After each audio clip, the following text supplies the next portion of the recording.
Hello students, welcome back. हम लोग 12वीं का ह्यूमन हेल्थ एंड डिसीजेस ये चैप्टर डिस्कस कर रहे हैं। तो लास्ट लेक्चर में हमने ये पढ़ा कि डिसीज कंडीशन क्या होती है, डिसीजेस कैसे फैलाए जाते हैं या फैलते हैं। आज के इस लेक्चर में हम टाइप्स ऑफ डिसीजेस पढ़ेंगे। टाइप्स ऑफ डिसीजेस, ऐसे तो बहुत सारे फैक्टर्स को बेस लेकर हम बहुत सारी चीजें बहुत सारे टाइप्स डिसीज के बनाते हैं, लेकिन बहुत बेसिक ऐसा एक डिफरेंस है जो हम यहाँ पे देखने वाले हैं। तो इसमें दो टाइप्स पहले हम देखते हैं। टू टाइप्स कौन से हैं? तो डिसीजेस ये कब तैयार हो रहे हैं, कब से उनकी उनके सिम्टम्स दिख रहे हैं, या फिर उसका फैक्टर कब से हमें मालूम हुआ, इस पर से डिसीजेस के दो टाइप्स होते हैं। उसमें एक टाइप होता है वो है कंजेनाइटल डिसऑर्डर्स। कंजेनाइटल डिसऑर्डर्स या फिर डिसीजेस भी कह सकते हैं। कंजेनाइटल डिसीजेस, ऐसे ही दूसरा टाइप होता है एक्वायर्ड डिसीजेस। कंजेनाइटल डिसीजेस या एक्वायर्ड डिसीजेस। कंजेनाइटल, इसमें जो कंजेनाइटल है उसका क्या मतलब है वो देखते हैं।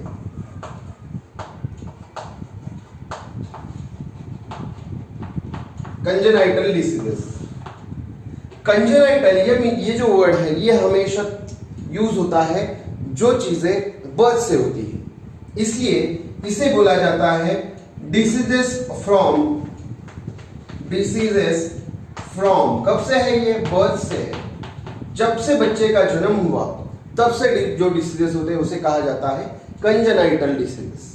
जैसे कि समझो किसी बच्चे को कंजेनाइटल मतलब तब से ही कोई ऑर्गन एनोमली है।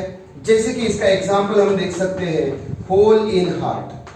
किसी बच्चे के हार्ट में होल है, ये आपने देखा होगा। जो पेटेंट डक्टस आर्टेरियोसस है वो क्लोज नहीं होता है, जिसके अंदर ये अगर हार्ट है, हम लोग पढ़ते हैं तो इस हार्ट में यहां पर जो डक्टस आर्टेरियोसस है वो क्लोज नहीं होता। ये हार्ट जो स्ट्रक्चर है ये सून आफ्टर बर्थ क्लोज होना चाहिए, या फिर अगर हम स्ट्रक्चरली देखेंगे तो एक साल में वो क्लोज होता है।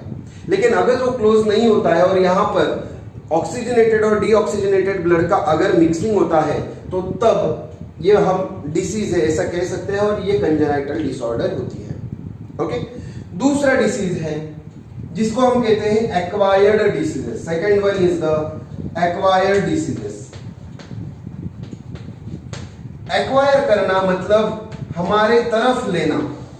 सो ये सून आफ्टर बर्थ नहीं होगी, या जन्म से बर्थ से हमें नहीं मिलेगी, ये होगी आफ्टर बर्थ। आफ्टर बर्थ मतलब ड्यूरिंग लाइफ। हमारे पूरे लाइफ में जो हमें डिसीजेस होती है वो उनमें से कुछ एक्वायर्ड होती है।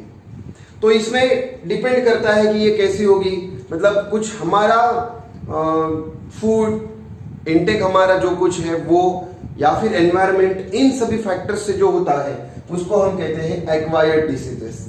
जैसे कि एक्वायर्ड डिसीजेस की बात करेंगे तो यहां पर है हाइपरटेंशन।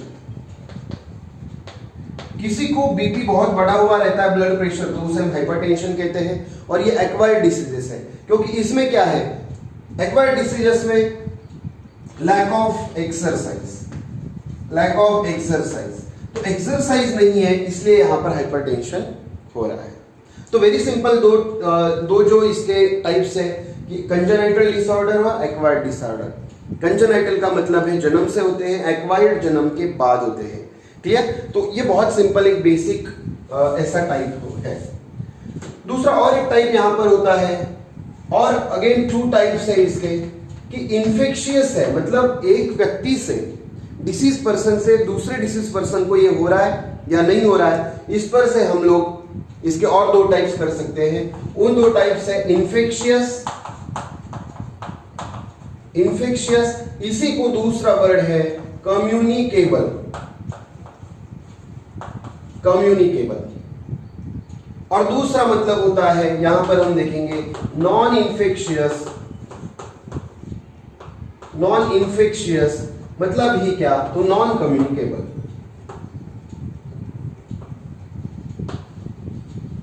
ओके, इन्फेक्शियस जो होते हैं या कम्युनिकेबल है मतलब फ्रॉम डिसीज्ड, कोई इल पर्सन है जिसको वो हुआ है, फ्रॉम डिसीज टू हेल्दी, तो हेल्दी पर्सन में ये इन्फेक्शियस कम्युनिकेबल डिसीजेस चला जाएगा जो डिसीज है इससे। जैसे कि हम यहां पर अब भी बहुत लेटेस्ट एग्जांपल हम देखते हैं कि कोरोना, सो कोरोना वायरस जो है ये इससे होने वाला कॉमन कोल्ड या जो कुछ भी निमोनिया है वो इन्फेक्शियस है, कम्युनिकेबल है, कम्युनिटी में वो फैल जाता है। इसमें दूसरा है स्मॉल पॉक्स, स्मॉल पॉक्स है, ट्यूबरक्लोसिस है, जो ट्यूबरक्लोसिस है, टाइफाइड है, डेंगू है, ये सभी इन्फेक्शियस डिसीजेस है, मतलब ये कम्युनिकेबल है, एक व्यक्ति से दूसरे व्यक्ति में ये चले जाते हैं। दूसरा है नॉन इन्फेक्शियस, नॉन कम्युनिकेबल, तो ये एक व्यक्ति से नहीं जाएगा, so these do not spread from person to person, एक पर्सन से दूसरे पर्सन में ये ऐसे ही इजीली स्प्रेड नहीं होगा, तो इसे हम कहते हैं नॉन इन्फेक्शियस। जैसे कि इसके एग्जांपल्स अगर देखेंगे तो हम समझ में आएगा, ब्लड प्रेशर मतलब हाइपरटेंशन, एक व्यक्ति को ब्लड प्रेशर हो गया उसका मतलब ये नहीं है कि वो दूसरे में भी चला जाएगा, एक ही व्यक्ति में वो रहेगा। फिर कांटेक्ट, ये सभी चीजें। दूसरा है फंगल डिसऑर्डर्स, नहीं ये तो इन्फेक्शियस में आएगा। ओके, बीपी है, उसके बाद है कैंसर और है डायबिटीज। तो एक कैंसरस कोई पर्सन के पास हम बैठेंगे या उसने यूज किए हुए कुछ कंटेनर्स है, यूटेंसिल्स है, कुछ चीजें हैं, ऑब्जेक्ट्स है, उनको हाथ लगाने के बाद हमें कैंसर नहीं होगा। डायबिटीज की भी सेम चीज है, अगर हम किसी डायबिटिक पर्सन है, कोई डायबिटिक है जिसकी ब्लड शुगर बढ़ी हुई है, उसके साथ हम रहते हैं तो हमें ड्रॉपलेट इन्फेक्शन, वाटर इन्फेक्शन नहीं होगा। लेकिन टाइफाइड, ये सब कम्युनिकेबल डिसीजेस है, टाइफाइड है, कोरोना वायरस है, स्मॉल पॉक्स है, ट्यूबरक्लोसिस है। तो इस तरह से बहुत बेसिक ऐसा डिफरेंस हमें यहाँ पर देखने को मिलता है। एक बार इसे रिवाइज करते हैं। टाइप्स ऑफ डिसीजेस हम पढ़ रहे हैं कि किस तरह से डिसीजेस हमें देखने को मिलते हैं। ओके, सो सबसे पहला है congenital diseases and acquired diseases.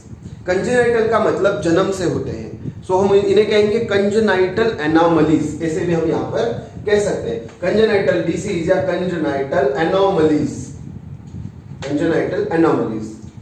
दूसरा एक्वायर्ड डिसीजेस, तो कंजेनाइटल का मतलब है डिसीजेस फ्रॉम बर्थ, जैसे कि हार्ट में होल होना, किसी एक ऑर्गन का नहीं होना, क्लियर। तो इस तरह से जेनेटिक सभी डिसऑर्डर्स ये भी कंजेनाइटल डिसीजेस में हमें आ सकते हैं। दूसरे एक्वायर्ड डिसीजेस जो बर्थ के बाद होंगे, सो आफ्टर बर्थ और ड्यूरिंग लाइफ ये होते हैं, जैसे कि हाइपरटेंशन है, ये सभी जो है, कैंसर है, बीपी है, ये हमें जन्म से नहीं होते, ये बाद में आते हैं, तो इन्हें हम कहते हैं एक्वायर्ड डिसीजेस।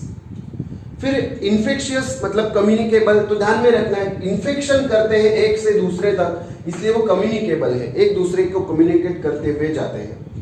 तो from disease to healthy person में ये जो डिसीज है वो होगा, जैसे कि कोरोना वायरस है, स्मॉल पॉक्स है, ट्यूबरक्लोसिस है, टाइफाइड है, मलेरिया है, डेंगू है, ये सभी, फिर बहुत सारे हैं, ठीक है, वूपिंग कफ है, ये सभी इन्फेक्शियस मतलब कम्युनिकेबल डिसीजेस है। Non communicable, non infectious diseases में ये स्प्रेड नहीं होते पर्सन टू पर्सन, जैसे कि ब्लड प्रेशर है, कैंसर है, डायबिटीज है। तो इस तरह से हम बहुत बेसिक ऐसा जो डिफरेंस है ये हमने देखा है, क्लियर। तो इन्हें नॉन पैथोजेनिक ऐसे भी कहा जाता है, एलर्जीज है कुछ यहाँ पर, क्लियर। तो ये सभी चीजें यहाँ पर डिफरेंस में भी हम इन दोनों को डिफरेंस इनका करा सकते हैं कि किस तरह से इन्फेक्शियस और नॉन इन्फेक्शियस होते हैं। सो इन्फेक्शियस की बात करेंगे तो इन्फेक्शियस में एक मतलब जो डिसीज पैथोजन होता है वो पैथोजन चाहिए, नॉन कम्युनिकेबल में कोई पैथोजन वहां पर एक दूसरे से स्प्रेड नहीं होगा। यहाँ पर वेक्टर चाहिए, यहाँ पर कोई वेक्टर उसको नहीं चाहिए, क्लियर। तो इस तरह से ये बहुत बेसिक ऐसा डिफरेंस होता है। हम इसके बाद देखेंगे जो डिसीजेस होते हैं और नेक्स्ट बिट हम नेक्स्ट जो वीडियो आएगा उसमें देखेंगे। तब तक आपको ये यहाँ पर देखने के बाद फिर से एक बार बुक में से अच्छी तरह से पढ़ना है। एनसीईआरटी को स्ट्रिक्टली फॉलो करो, क्योंकि हम नीट की प्रिपरेशन कर रहे हैं और नीट के लिए हमारे लिए बाइबल से हमारे NCERT books. Okay, so let's meet in next video segment. Thank you.